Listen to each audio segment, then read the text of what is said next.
এই মুহূর্তে আমি কৃষ্ণনগরে, আমি রয়েছি রাজা কৃষ্ণচন্দ্র রায়ের রাজবাড়িতে।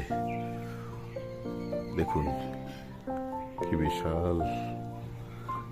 এবং আমরা ছোটবেলায় পড়েছি যে গোপাল ভাঁড়ের সেই বিখ্যাত অনেক গল্প এই রাজবাড়ির সঙ্গে জড়িয়ে রয়েছে, ইতিহাসের সাক্ষী হয়ে।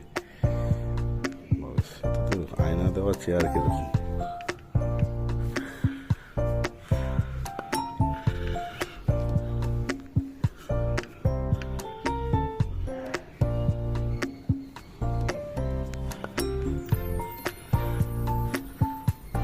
অন্তরে প্রবেশ করছি। পুরানো সব